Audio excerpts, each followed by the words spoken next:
നമസ്കാരം, വെട്ടൻ ന്യൂസ് ക്യാപ്സൂളിലേക്ക് സ്വാഗതം. എന്റെ ഇഷ്ടങ്ങൾ എന്റെ ഫാമിലിക്ക് അറിയാം. Family wedding centre. തെരുവ് കച്ചവടം നിയന്ത്രിക്കാൻ സബ് കളക്ടറുടെ നേതൃത്വത്തിൽ കർശന പരിശോധനയ്ക്ക് താലൂക്ക് സഭയിൽ തീരുമാനം. തെരുവ് നായ്ക്കളുടെ വിളയാട്ടം ഒഴിവാക്കാനായി ABC പദ്ധതി നടപ്പിലാക്കാൻ തദ്ദേശ സ്വയംഭരണ സ്ഥാപനങ്ങൾക്ക് ചുമതല നൽകാനും തീരുമാനമായി. നെടുമത്തൂർ പഞ്ചായത്ത് പ്രസിഡന്റ് ഇസ്മായിൽ പുതുശ്ശേരി തിരൂർ താലൂക്ക് സഭയിൽ അധ്യക്ഷത വഹിച്ചു.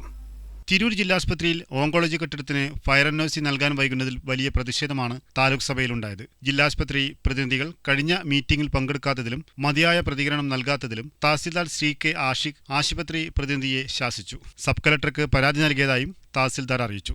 തെരുവ് നായ്ക്കളുടെ ശല്യം ക്രമാതീതമായി വർദ്ധിച്ചുവരുന്ന സാഹചര്യത്തിൽ അനിമൽ ബർത്ത് കൺട്രോൾ പദ്ധതി നടപ്പിലാക്കാനും തീരുമാനമായി. വാട്ടർ അതോറിറ്റി ഉദ്യോഗസ്ഥരുടെ അലംഭാവവും ചർച്ചയായി. മദ്യമയക്കുമരുന്ന് ലഹരിവേട്ടയ്ക്കെതിരെ താലൂക്ക് സഭ സംഘടിപ്പിച്ചുവരുന്ന ബോധവൽക്കരണ ക്ലാസുകളിലും മീറ്റിംഗുകളിലും പങ്കാളിത്തം കുറയുന്നത് ഗൗരവമായി ചർച്ച ചെയ്യാനും തുടർ മീറ്റിംഗുകളുടെ തീയതികളും നിശ്ചയിച്ചു. കാര്യമായ ഇടപെടൽ എക്സൈസ് ഉദ്യോഗസ്ഥരുടെ ഭാഗത്തുനിന്നുണ്ടെന്ന് എക്സൈസ് വിഭാഗം ഉദ്യോഗസ്ഥൻ ബാബുരാജ് അറിയിച്ചു. നെടുമത്തൂർ പഞ്ചായത്ത് പ്രസിഡന്റ് ഇസ്മായിൽ പുതുശ്ശേരി അധ്യക്ഷത വഹിച്ചു. തഹസിൽദാർ CK ആഷിഖ്, ഡെപ്യൂട്ടി തഹസിൽദാർമാരായ വിനോദ് കുമാർ, അജിത ചുളിയക്കൽ, PK രമ എന്നിവരും P കുഞ്ഞുമുസ, AK സൈതാൽക്കുട്ടി, PP Abdurahiman, PA ബാവ, മേപ്പുറത്ത് ഹംസു, അലവിക്കുട്ടി എരഞ്ഞിക്കൽ, CB വിമൽകുമാർ, ജാഫർ, വിവിധ വകുപ്പ് തല ഉദ്യോഗസ്ഥർ എന്നിവർ സംബന്ധിച്ചു. വെട്ടൻ ന്യൂസ് തിരൂർ.